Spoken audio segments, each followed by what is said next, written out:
Good morning. Welcome to the third edition of Video Chat, Spindle Strength and Conditioning. Previously, we discussed dynamic warm-ups. We talked about the prospect of talking about underlying issues, which I'm going to postpone to the next conversation, as something has kind of been brought to my attention today, as it does on pretty much a regular basis. But I think it's of the utmost importance that this is addressed sooner than later, because it is such a common problem. And it is such a pitfall for people looking to essentially tone. Toning is, to me as a fitness professional, is basically means you want to lose weight.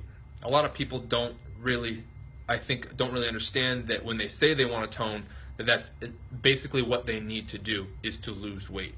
A lot of times people say, oh, I just want to tone, but I don't want to lose weight. Well, you have to understand that's really not the way that it works. Toning, to break it down to a physiological level, essentially when you're toning is you're reducing your body fat.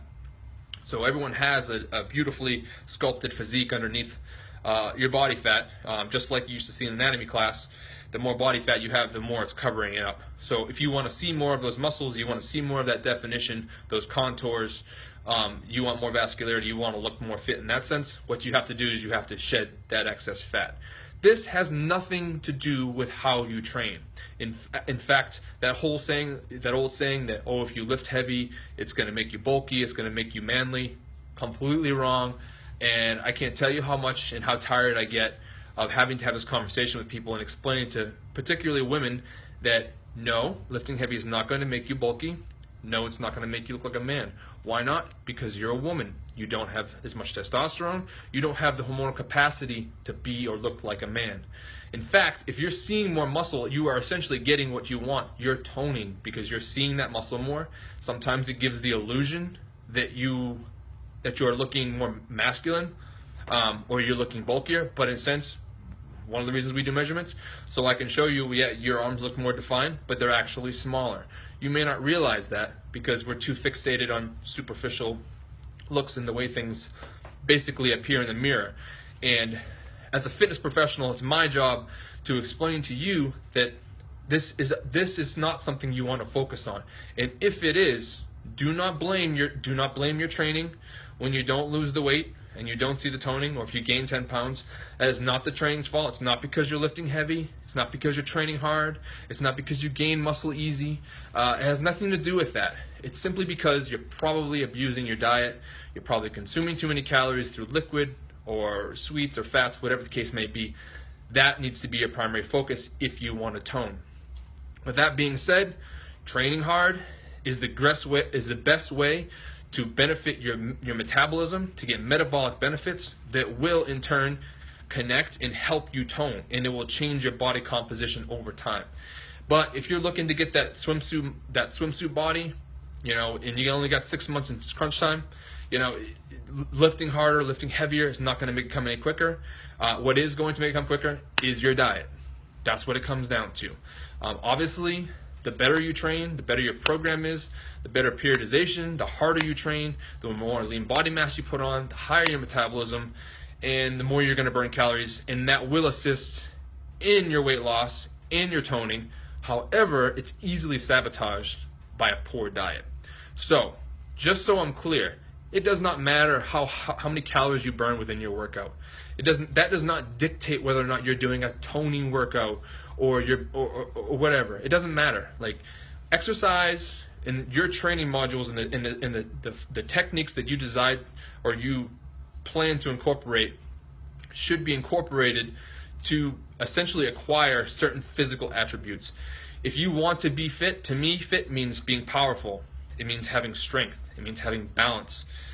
It means having flexibility. It means having durability. It means having speed, agility. It has all of these things. To me, it means everything.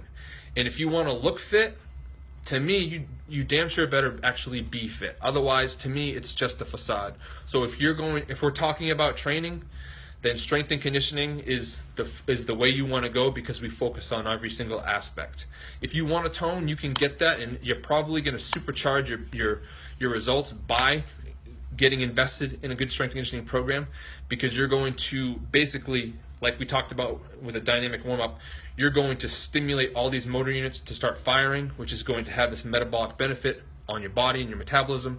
You're going to burn more calories, and hey, guess what? You're going to, if you have a good diet and you lose a few pounds and you start to shed that covering that's covering up all that muscle, then in all that definition, and you're getting fit, you're getting the best of both worlds. You're not just putting up this facade. You're not just looking like really, really good. You're not just having all this definition, but not having the strength, not having the balance, not having the flexibility, the agility, all those things. That's where your training comes in. So I hope this kind of summed it all up. If you have any further questions, this is a topic that I'm well versed at having with people. I just want people, people just need to understand that it doesn't matter what you're reading in these fitness magazines and what they say is the best way to tone and so on and so forth.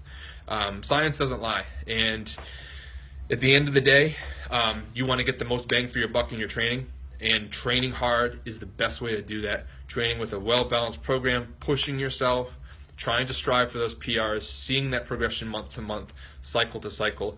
That's what you want. If you're not getting those results you want, you're not seeing your abs, you're not toning as much, and you're gaining weight, you want to look at your diet. That's the problem. Has nothing to do with your training. You fix that, and you get the best of both worlds. You become fit, stronger, faster, and you get that whole toning thing that you want, and then everybody's happy. So the next time you think to question whether or not the training protocol is being incorporated into your program, or what is what's going to get you your results, you need to think about these things. If toning is your primary goal, look at your diet first. If you're getting stronger, faster, then probably your training is on point. Or if you're able to maintain at least, then your training is probably on point. If you're not losing the weight that you want, you want to look at your diet. Okay?